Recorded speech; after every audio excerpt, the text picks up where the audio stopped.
Aproveitando que o tema hoje é sobre o sono e que o Dr. Capasso vai estar falando para a gente daqui a pouquinho, possivelmente sobre a apneia obstrutiva do sono, sobre a necessidade de descansar, eu me inspirei pelo tema e gostaria de apenas meditar com vocês em um versículo, o primeiro versículo de um dos capítulos mais conhecidos da Palavra de Deus, um salmo conhecidíssimo que é o Salmo 23.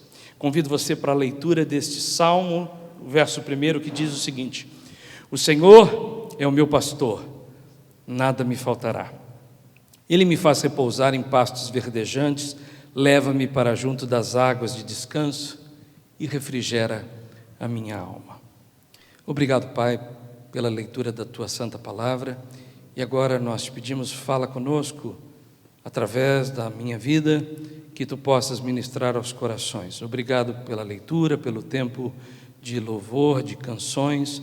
Agora, humildemente, nós pedimos que esta Santa Palavra possa cair no nosso coração como uma semente boa e possa produzir em nós o efeito por Ti desejado. Te agradecemos no nome de Cristo Jesus. Amém e amém. Penso que todos aqui conheçam muito bem o Salmo 23, um dos salmos e das passagens mais conhecidas de toda a Bíblia, um dos textos mais apreciados pela tradição judaico-cristã, um texto admirado por cristãos e não cristãos, escrito pelo rei Davi, um dos salmos mais poéticos, com a capacidade de capturar a imaginação de todas as idades, de confortar corações, de reafirmar a confiança daqueles que creem no Senhor como seu bom pastor. No entanto, para além disso, esse salmo transcende a poesia e fala diretamente à nossa alma, porque é nele onde encontramos as promessas de um pastor de almas que oferece descanso e refrigério. Sem dúvida haveria muitas coisas para compartilhar, mas como promessa feita, eu não quero me estender muito. Mas há duas coisas em especial, em particular, que eu gostaria de pensar e refletir com vocês nessa noite. E a primeira delas é sobre a necessidade de ter um conhecimento empírico do bom pastor. E isso porque o Salmo começa dizendo exatamente isso: o Senhor é meu pastor.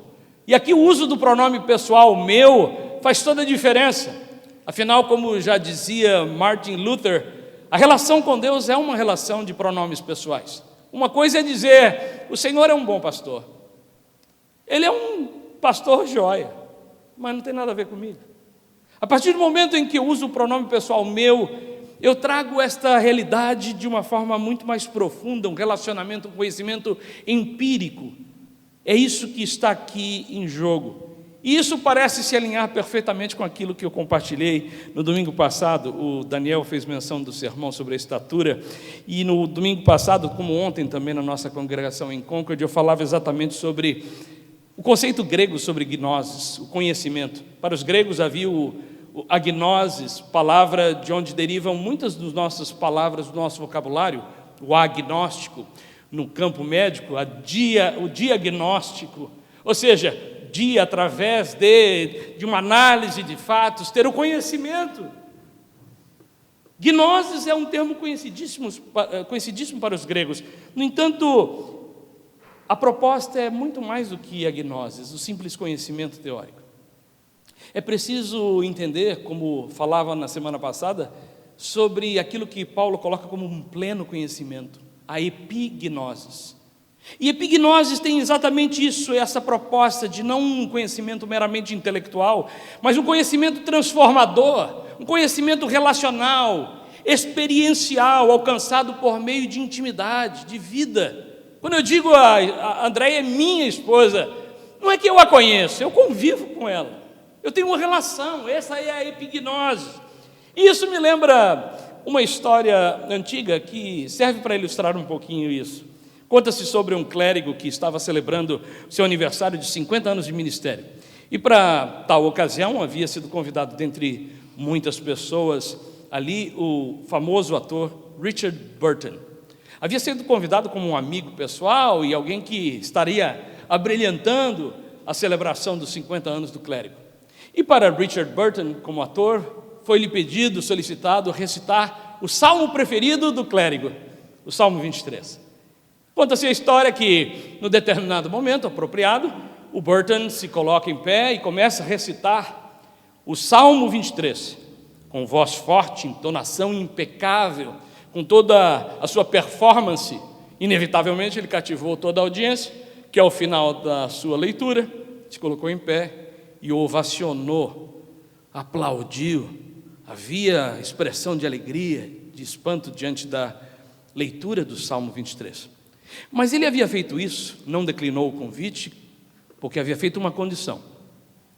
Olha, meu amigo, eu vou ler o Salmo, mas assim que eu terminar, dizia Burton para o clérigo, eu gostaria que você falasse a mesma coisa, o mesmo Salmo.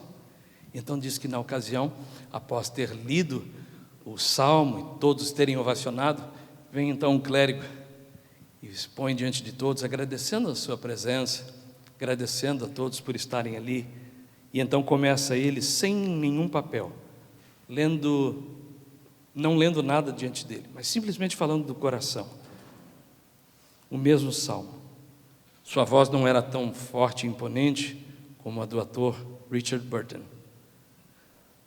Ele falou do coração, e quando terminou a leitura, a exposição desse Salmo, diz a história que todos estavam sentados, calados, e havia lágrimas nos olhos.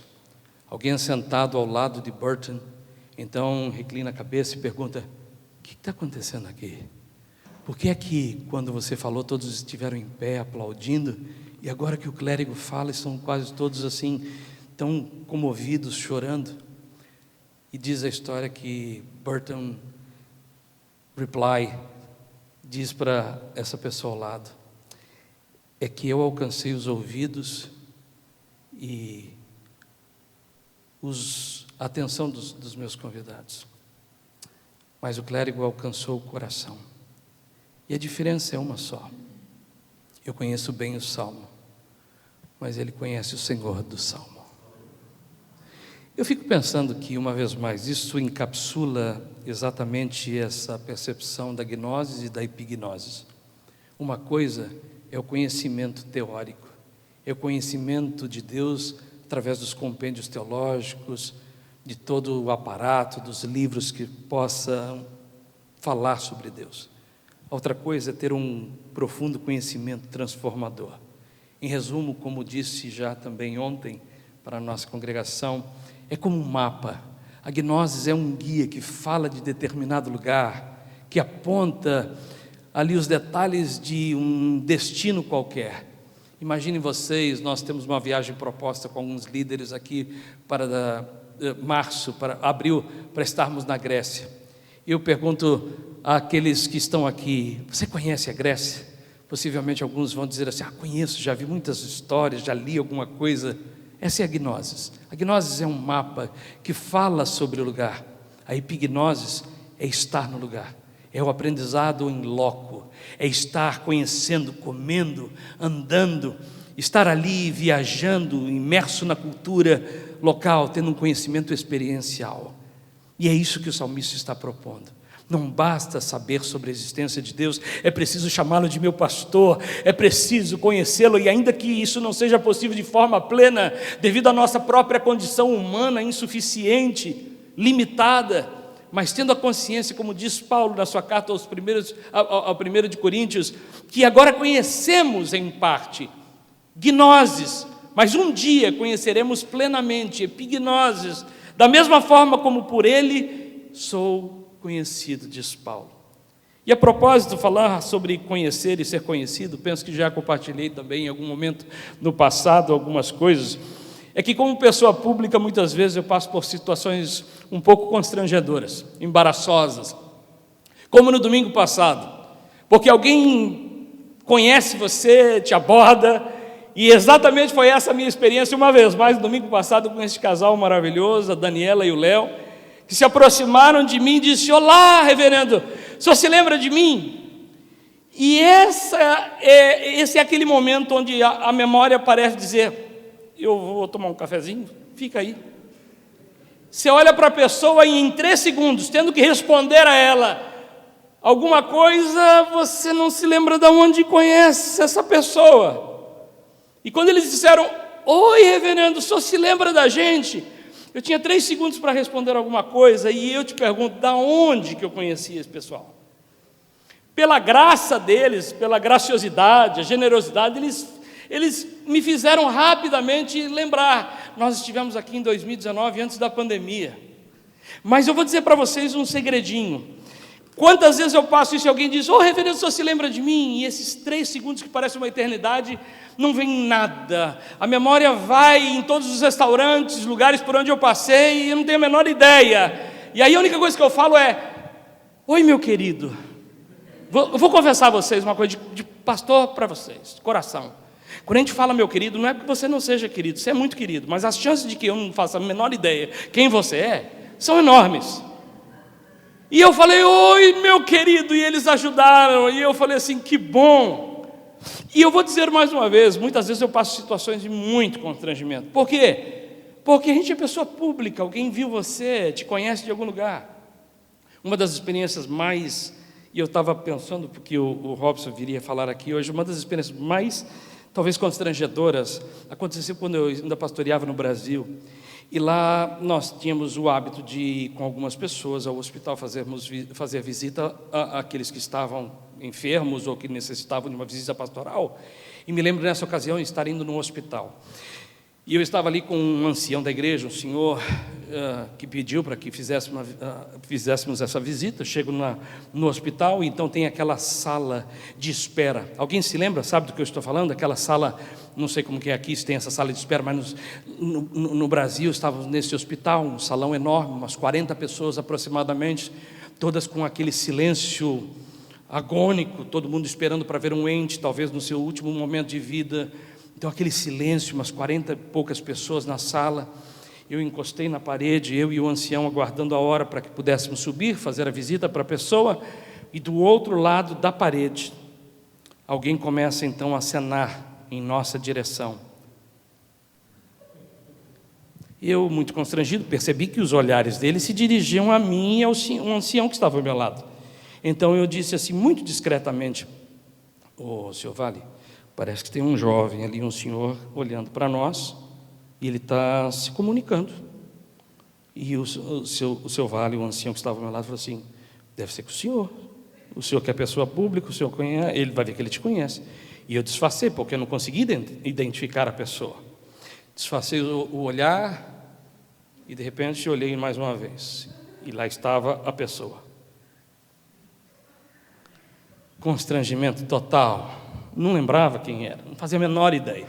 Voltei a falar com o irmão, falei assim, ele está insistindo aqui, parece que ele está dizendo que conhece a gente. E ele, muito educadamente, disse, a gente não, o senhor. E eu não conheço ele. Por favor, não seja indelicado, reverendo, responda. Imaginem vocês, 45 pessoas, aquele silêncio, alguns olharam que havia alguma coisa acontecendo, e pela 3ª vez os olhares se cruzam. Nesse momento, constrangido até a alma, porque eu falei assim, realmente, não posso ser indelicado, ele me conhece de algum lugar. Para minha infelicidade, eu acenei, respondi. E ele grita bem alto do outro lado, em pleno silêncio. E aí, você parou de beber? Como é que eu explico agora que o cara me confundiu com alguém? Eu até podia beber alguma coisinha, mas no tom que ele estava falando, era de beber de cair, não era eu, certamente não era comigo que ele estava falando. E pastor, por que você está falando isso? Porque essa questão do conhecer e ser conhecido é realmente muito intrigante. Essa espiral do conhecimento, desse mundo de quase 8 bilhões de pessoas, a grande maioria não faz nem ideia quem eu sou, nem me conhece. E então nessa espiral que vai fechando, vai acercando, vai cercando, tem alguns que um dia cruzaram comigo, que ouviram uma palestra, que leram algum artigo, uma publicação, e conhecem alguma coisinha de mim, e a espiral vai fechando, e nesse círculo de pessoas que conhecem, alguns um dia cruzaram comigo, me deram a mão. E sabe o que é mais irônico? Algumas dessas pessoas saem dizendo assim, conheço demais, intimamente ele, é meu amigo assim, só deu um toque de mão, o cara acha que me conhece muito. O círculo vai fechando, a espiral vai diminuindo. E alguns, de fato, fazem parte de um círculo um pouco mais íntimo, conhecem os meus gostos, conhecem algumas coisas de mim, comeram comigo, passearam. A espiral vai fechando, então existe um grupo muito mais seleto, que vive comigo, que conhece um pouquinho mais de mim, que sabe das minhas manias, dos meus cacuetes, sabe quando eu durmo com a camisa do político.